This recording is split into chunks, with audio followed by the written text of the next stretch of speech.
rumah ludes terbakar. Pencuri hasil kebun dan tambak dihajar warga. Habis banget. 6 tersangka penggelapan dana bos diamankan.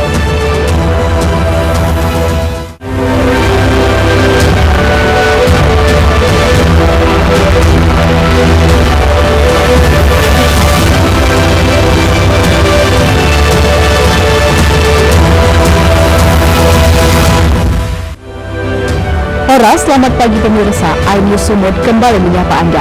Selain 3 informasi utama tadi kami hadirkan beragam informasi dari wilayah Sumatera Utara selama 30 menit. Bersama saya Maria Laura Puja, inilah informasi pertama.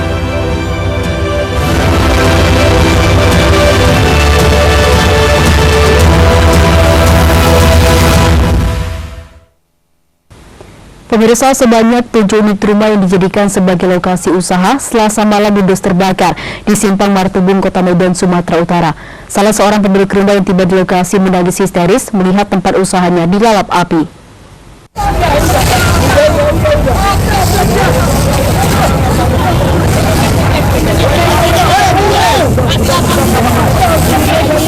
Seorang ibu rumah tangga menangis histeris saat melihat rumah yang dijadikan lokasi usaha miliknya di lingkungan 7 Simpang Martubung, Kelurahan Besar, Kecamatan Medan Labuhan, Kota Medan, ludes terbakar. Kebakaran ini menghanguskan 7 unit bangunan rumah yang seluruhnya dijadikan lokasi usaha, mulai dari rumah makan, pangkas hingga berjualan kosmetik. Sebanyak 8 unit mobil pemadam kebakaran dari Pemko Medan dan Kawanan Industri Modern Medan diterjunkan ke lokasi untuk menjinakkan kobaran api. Diduga api berasal dari tabung gas yang bocor dan menyambar ke rumah milik Nur Hayati yang menjual ayam geprek. Salah seorang korban yang 2 rumahnya ikut terbakar mengatakan, api awalnya terlihat dari salah satu rumah warga yang dijadikan sebagai tempat usaha menjual makanan ayam geprek. Saya siap sholat, saya lihat api langsung mengepul di ayam geprek itu, ada anak pada teriak api-api. Saya ambil inisiatif, pun kami aja. Itu berapa rumah total, Bu? 7 rumah? Iya, tapi ini kan tempat usaha ya, bukan tempat tinggal. Tempat tinggal. Di atas tempat tinggal, di bawah tempat usaha. Jadi kami itu Bu, kalau asal api dari rumah siapa, Bu? berasal dari ayam geprek ya, Bang. Dan kakak korban juga? Api gede aja saya lihat. Kakak korban juga, Pak? Saya korban. Kakak rumahnya terbakar juga ya? Iya, saya 2 usaha saya. Kalau asal api sendiri dari rumah siapa? Tahu ada kita lihat dari Belum dapat info, Bang ya? Bang, untuk korban jiwa ada nggak, Bang? sampai saat ini belum ada. Belum ada. Api berhasil dipadamkan 1 jam kemudian. Tidak ada korban jiwa dalam peristiwa kebakaran ini, namun kerugian ditaksir mencapai ratusan juta rupiah. Polsek Medan Labuhan hingga kini masih menyelidiki penyebab pasti kebakaran. Dari Medan, Yuda Bahar, iNews melaporkan. Pemirsa, warga dan pekerja perkebunan PTPN 2 dikejutkan dengan tertabraknya 1 unit mobil di kawasan perkebunan tebu di Desa Sekarang, Kecamatan Stabat, Kabupaten Langkat, Sumatera Utara. Pemilik mobil mengaku sebelumnya dirinya menjadi korban perampokan, namun berhasil kabur dengan meninggalkan mobilnya di area perkebunan.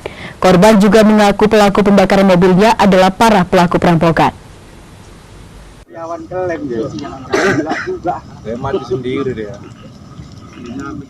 Inilah video detik-detik saat mobil jenis minibus ludes terbakar di tengah areal perkebunan tebu PTPN 2 kawasan Kabupaten Langkat. Peristiwa ini pun sempat membuat bingung warga sekitar dan pekerja kebun yang berada di lokasi, karena tidak satupun di antara mereka yang mengaku sebagai pemilik mobil yang terbakar. Dengan semakin membesarnya kobaran api, sejumlah pihak keamanan perkebunan PTPN 2 pun langsung datang ke lokasi mencoba memadamkan api dengan peralatan seadanya, hingga api berhasil dijinakkan. Menurut warga sekitar, ada seorang wanita yang berada tak jauh dari lokasi yang mengaku suaminya yang membawa mobil yang terbakar ini. Dia nyari abang ini. Baru gue bilang, kalau dia ada warga, oh ada yang masuk ke gang. Cuma kok dicari sana kan luas. Apa masalahnya? Bilang sama gue itu, oh ini suami istri. Kontak sama abang ini. Cekcok keluarga, enggak kenapa? Dibakar mobil ini, nggak ada perempuan tadi. Terbakar siapa? Perempuan tadi yang itu ada di warga saksinya. Cuman gini aja lah, Kak, supaya nggak jatuh tangan orang, kita kemari. Udah sini aja, dia nunggu orang. Nah, yang dirampokkan kan situ yang bawa. Tidak lama setelah kejadian, pemilik mobil pun datang ke lokasi. Pemilik mobil mengaku dirampok oleh beberapa orang sebelum akhirnya mobilnya dibakar di dalam kawasan perkebunan. Sementara dirinya langsung kabur melarikan diri. Kasus pembakaran mobil ini pun hingga kini masih ditangani Polres Langkat. Dari Langkat, Erin Saputra Nasution, iNews melaporkan. Pemirsa, diduga mengalami korsleting di bagian kelistrikan mesin, satu unit mobil mewah ludes terbakar di Jalan Gagak Hitam, Kota Medan. Kebakaran diawali dari suara ledakan dari bagian belakang mesin, lalu api membesar membakar habis seluruh mobil beserta isinya. Depan Tasbih. McD. Mobil Mazda. Video amatir merekam detik-detik satu unit mobil SUV mewah ludes terbakar di Jalan Gagak Hitam Medan Selasa malam. Api pertama kali terlihat dari bagian depan mobil. Sempat terjadi ledakan setelah akhirnya api membesar dan menghabiskan seluruh bagian mobil. Petugas pemadam kebakaran Kota Medan langsung menurunkan satu unit mobil pemadam untuk menjinakkan si jago merah. Tak sampai setengah jam, petugas pun berhasil memadamkan api. Hampir seluruh bagian depan mobil dan roda ludes. Oh ya.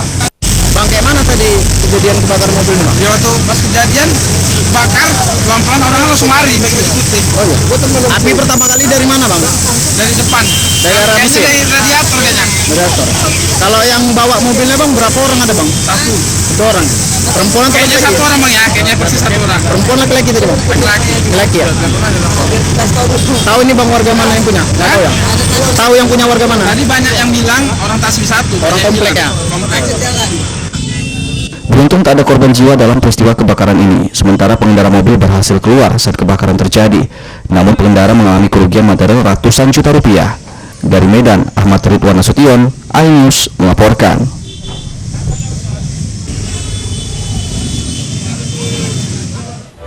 Pemirsa, pengedar sabu digerebek di dalam rumah. Tetaplah bersama kami.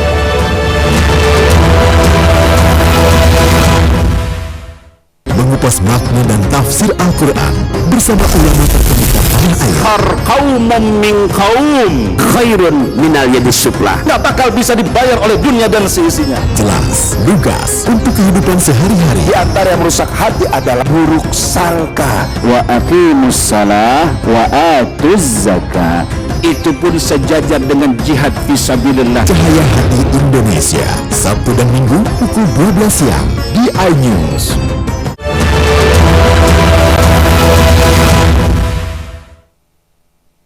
Terima kasih Anda masih bersama kami di iNews Sumut, inspiring and informative. Pemirsa, seorang pria babak belur dihajar warga setelah ketahuan melakukan aksi pencurian hasil tambak dan kebun warga di Desa Gunung Barani, Kabupaten Mandailing Natal, Sumatera Utara. Awalnya pelaku berjumlah 3 orang, namun 2 diantaranya berhasil melarikan diri. Maling yang ada di sekitar sini. Maling ini sudah habis babak belur. Dengan tangan terikat dan kondisi babak belur, seorang pelaku pencurian yakni RE berhasil ditangkap warga usai kedapatan mencuri ikan di tambak milik salah seorang warga Desa Gunung Barani, Mandailing Natal, Sumatera Utara. Aksi main hakim sendiri ini dilakukan karena warga mengaku sudah sangat geram karena kerap pencurian ikan di tambak dan kelapa di kebun mereka. Menurut warga, awalnya kawanan pencuri ini berjumlah 3 orang. Namun saat hendak ditangkap, 2 di antara pelaku malah berhasil kabur. Sementara salah seorang rekannya tertangkap hingga menjadi bulan-bulanan warga. Meresahkan sekali maling-maling ini, sebab di persawahan dan usaha masyarakat di sini, kelapa-kelapa yang ada di sekitar sini, semua habis dibutuh orang ini.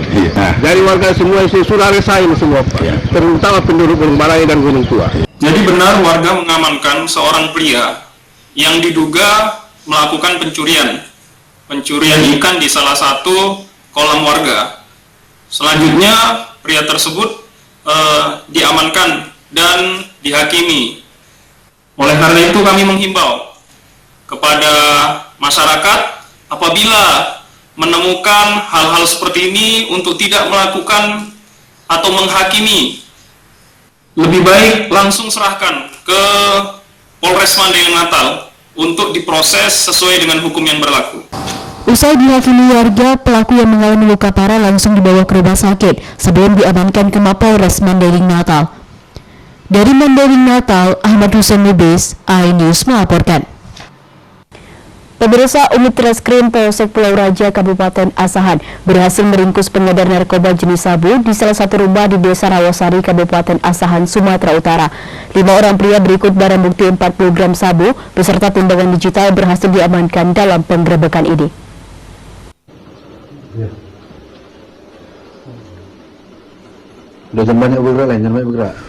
Sebanyak 5 pria tak berkutik dan terpaksa diborgol petugas unit Reskrim Polsek Pulau Raja saat penggerebekan rumah di Desa Rawasari, Kecamatan Aik Kuasan, Asahan. Kelima orang tersebut diduga baru saja bertransaksi narkoba jenis sabu. Di lokasi sekitar tersangka, petugas menemukan bungkusan plastik klip sabu seberat 40 gram beserta timbangan digital. Tidak hanya itu, petugas menduga di lokasi tersebut menjadi tempat pengguna sabu karena ditemukan alat hisap sabu. Kasih Humas Polres Asahan Ibtu Endah Devi mengatakan, penangkapan para tersangka atas informasi warga yang mengaku resah terhadap perbuatan para tersangka.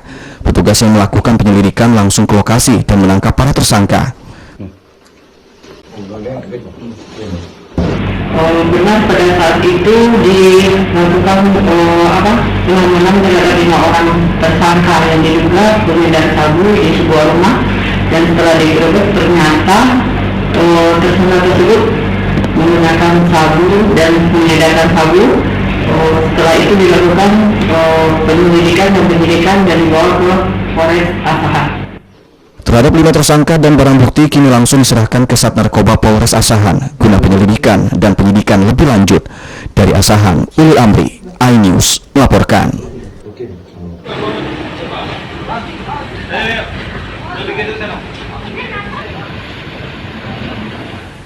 Pemirsa, setelah sempat mendapat perawatan medis selama sepekan di salah satu rumah sakit di Jakarta akibat mengidap penyakit diabetes, Gubernur Sumatera Utara ke-15 Syamsul Arifin akhirnya menghembuskan nafas terakhirnya.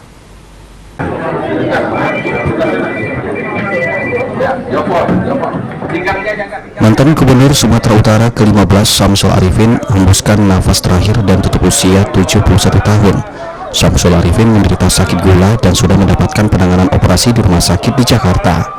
Asrin Naim, salah seorang kerabat almarhum, mengatakan saat ini jenazah mantan gubernur tersebut sudah dibawa ke Bandara Soekarno-Hatta dan akan diterbangkan ke Medan. Kerabat juga menjelaskan, dalam sepekan terakhir mantan gubsu tersebut sudah dirawat dan mengalami gula darah tinggi. Namun ketika hendak dipindahkan ke Rumah Sakit Pusat Angkatan Darat (RSPAD), Syamsul Arifin menghembuskan nafas terakhir. Setibanya di Medan, jenazah akan dibawa ke rumah duka di Jalan Sukadarma, Medan, dan keesokan harinya akan dibawa ke Kabupaten Langkat untuk dikebumikan.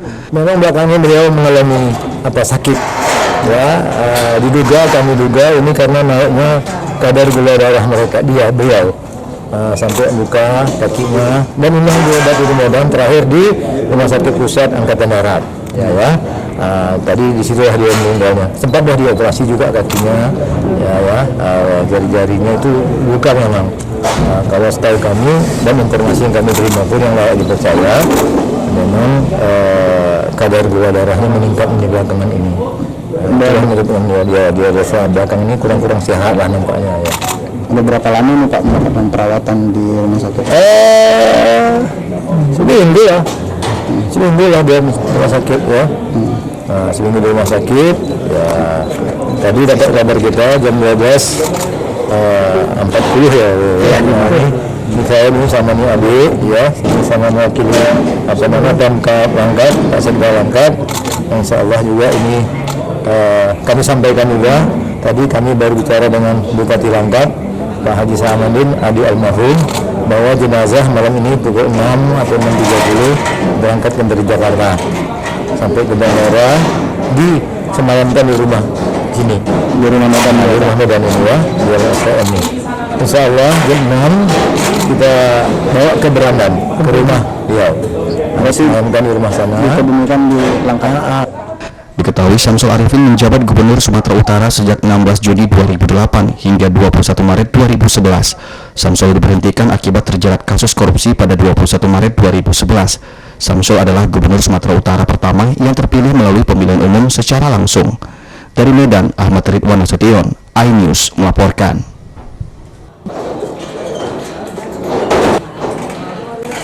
Pemirsa, sejak dideklarasikan relawan Indonesia Barisan Garis Lurus atau Indonesia Bagus terus berupaya memperkenalkan diri di tengah masyarakat dengan berbagai kegiatan sosial dan bermanfaat. Salah satunya dengan membantu warga yang kurang mampu melalui program Bedah Rumah. Kegiatan ini sekaligus mensosialisasikan Ganjar, Presiden Republik Indonesia pada pemilu 2024 mendatang.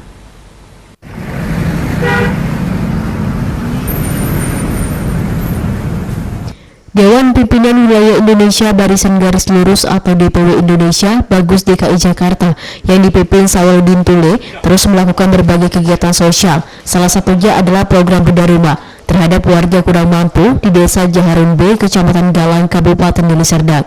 Kegiatan ini pun sudah berlangsung dalam 6 bulan terakhir. Bakti sosial ini juga disertai dengan sosialisasi Ganjar sebagai calon Presiden Republik Indonesia yang akan maju pada pemilu tahun 2024 mendatang.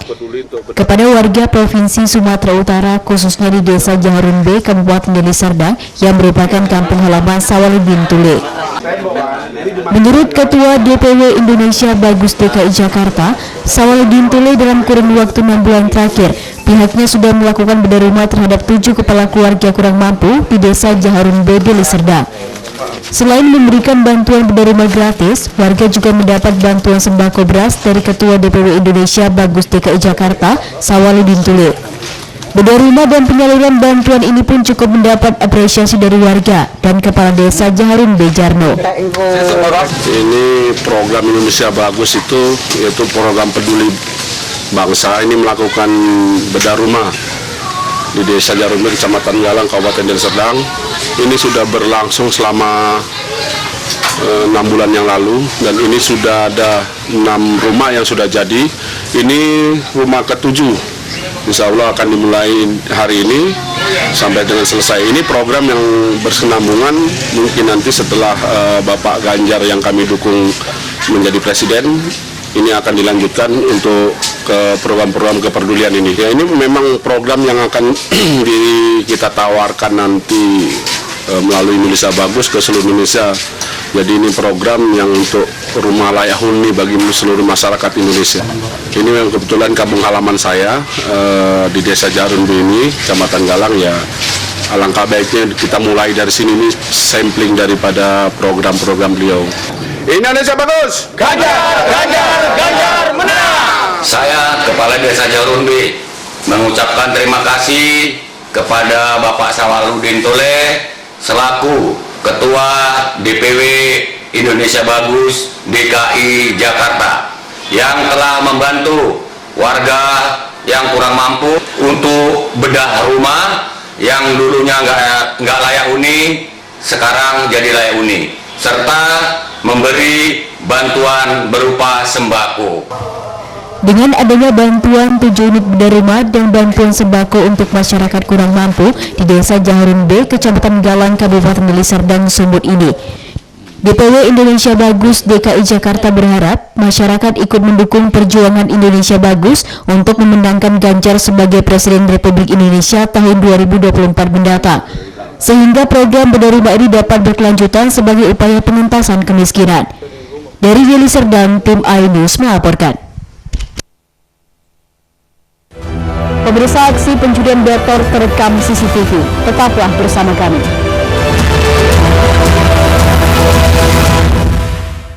Saya Aiman Caksono. Saya akan mengupas tuntas malam ini. Saya mendapatkan kesempatan secara eksklusif. Bismillah, walaupun itu teman 4 miliar dalam 1 jam itu nggak sulit. Betul.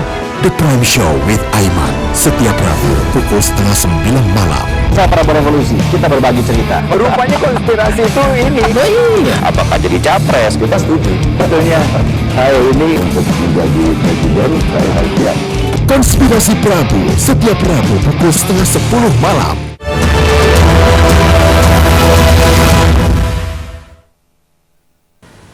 Terima kasih Anda masih bersama kami di iNews Sumut, inspiring and informative. Pemirsa, Kejaksaan Negeri Binjai mengamankan 6 orang tersangka dalam kasus penggelapan dana BOS di Sekolah Madrasah Aliyah Negeri Binjai.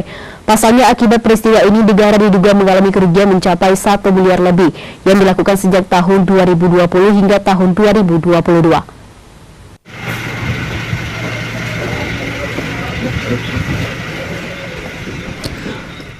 tersangka dugaan tindak pidana korupsi dana bos di Sekolah Madrasah Aliyah Negeri Kota Binjai tahun anggaran 2020 hingga tahun anggaran 2022 mencapai Rp1.097.343.000. Setelah melengkapi berkas-berkas, keenam tersangka dugaan pidana korupsi dibawa ke Lapas Binjai dengan menaiki mobil tahanan Kejaksaan Binjai untuk penahan hingga proses hukum berlanjut. Keenam tersangka terdiri dari Epi, mantan Kepala Sekolah Man Binjai, NF, Bendahara Sekolah Man Binjai, IR, selaku pejabat penandatanganan surat perintah bayar, NK, AS, dan SA, selaku pihak rekanan dari perusahaan. Keenam tersangka dugaan tindak pidana korupsi melakukan beberapa tindak pidana korupsi, antara lain dengan membuat kegiatan fiktif, melakukan studi banding ke Sekolah Man Kota Sidoarjo, tetapi malah melakukan liburan ke Pulau Bali, mendapat fee dari penjualan buku mencapai 40%. Ini terdiri dari siapa Pak? Ada dari komite atau guru saja atau gimana? Dari pihak sekolah, ada dari kepala sekolahnya, mantan kepala sekolahnya, ya, dan untuk bendahara, yang ketiga pejabat pembuat SPM, kemudian dari pihak swasta 3. Nah, pihak swasta ini ada dua orang direktur perusahaan yang kerjasama selalu untuk pembuatan dokumen fiktif. Ada satu lagi dari distributor buku, karena kita juga temukan ada feedback dari pembelian buku, itu feedbacknya sebesar 100 juta lebih ya, 40% dari transaksi pembelian buku ini. Jadi ada banyak modusnya banyak di sini. Jadi itu teman-teman. Keenam tersangka dugaan korupsi terancam Undang-Undang Tindak Pidana Korupsi Pasal 2, 3, dan Pasal 11 dengan ancaman hukuman minimal 4 tahun penjara. Dari Binjai, Muhammad Zainal Tanjung, iNews melaporkan. Pemirsa, aksi seorang pemuda yang melakukan pencurian becak bermotor terekam CCTV di Gang Junior Jalan Helvetia, Kabupaten Deli Serdang. Menurut korban, aksi pencurian serupa sudah sering terjadi di kawasan permukiman warga. Namun para pelaku tidak juga mendapat tindakan dari aparat kepolisian.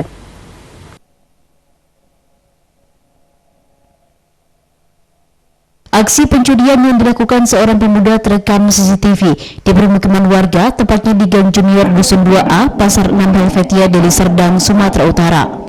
Dalam rekaman berdurasi 36 detik, memperlihatkan seorang pemuda masuk ke permukiman warga seorang diri pada pukul 5 pagi. Berselang 2 menit, pelaku lalu keluar dari dalam gang sambil membawa becak motor curiannya yang di atasnya berisi tumpukan besi yang dibungkus terpal berwarna biru. Jul Afandi, pemilik becak motor, mengatakan aksi pencurian ini baru diketahui saat korban mengecek halaman belakang rumahnya dan tidak lagi menemukan motor miliknya di tempat. Melihat becaknya hilang, korban lalu meminta melihat rekaman CCTV tetangganya dan mengetahui kalau becaknya sudah dibawa kabur maling. Korban mengaku aksi pencurian di kawasan permukiman warga ini telah 3 kali terjadi. Para pelaku pencurian sering menggondol potongan besi yang diolah korban untuk usaha tendanya. Ini pas pagi, bangun pagi, kami tengok, kami biasa bangun pagi ke belakang, ngecek semua. Di situ ketahuan becak itu nggak ada. Nah, udah kami lapor sama orang ini semua, becak nggak ada yang tahu. Nah, kami cek CCTV, setelah becak kami CCTV, rupanya orang luar masuk ke dalam. Berapa orang, Pak? 1 orang. Berdasarkan CCTV yang ada, kami cek semua di tangga-tangga sana, 1 orang. 1 orang. Nah, di seorang becak itu. Yang itu posisi mati. Becak itu untuk apa, Bang? Nah, becak itu buat usaha tenda. Prapesta, kita ngangkat kursi, alat dapur, perlengkapan dekor. Asal rumah dengan situ? Ya, kita di sini udah 3 kali, Bang. Iya, kali. Karena sini banyak besi, besi tenda, meja-meja itu. Kalau di perawakannya apa kenal dengan orang? Kalau perawakan kita nggak ada yang kenal di sini. Rencananya korban akan melaporkan kasus pencurian ini ke Mapolsek Medan Labuhan.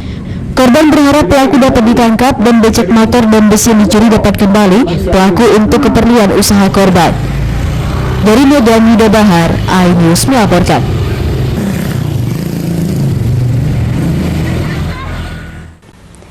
Pemirsa, Polresta Deli Serdang memusnahkan barang bukti narkotika jenis sabu sebanyak 13 kg lebih, berikut pil Heavy 5 sebanyak 4.000 lebih, dan pil ekstasi sebanyak 1,5 butir. Seluruh barang bukti ini berasal dari hasil pengungkapan kasus narkoba mulai bulan Agustus hingga Oktober tahun 2023 mendatang.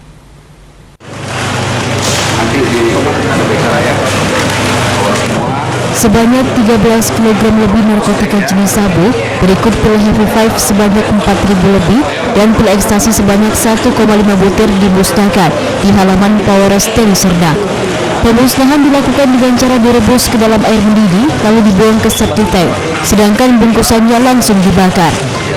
Sebelum dimusnahkan, tim Lab 4 Polda Sumut melakukan tes guna memastikan keaslian barang bukti sabu mengandung zat metafetamin dan pil ekstasi mengandung zat metronidioksi-metafetamina.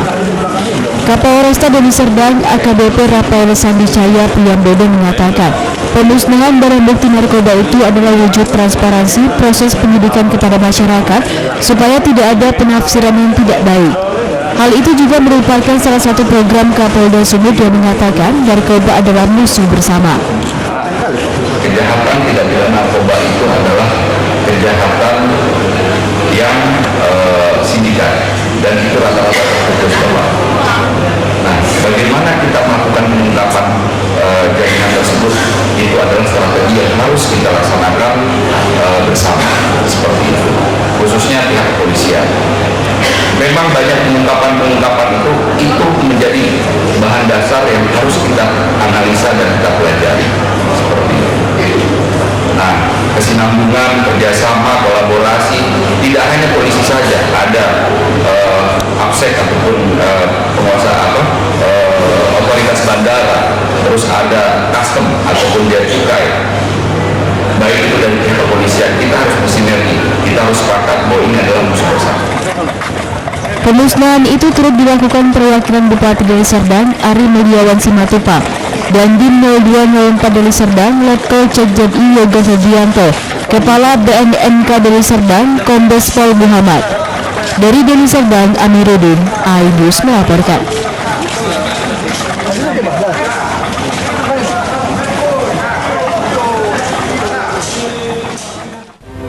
Informasi tadi mengakhiri iNews Sumut hari ini. Saya Maria Laura Puji atas nama tim redaksi yang bertugas mengucapkan terima kasih atas kebersamaan Anda. Selamat beraktivitas dan sampai jumpa.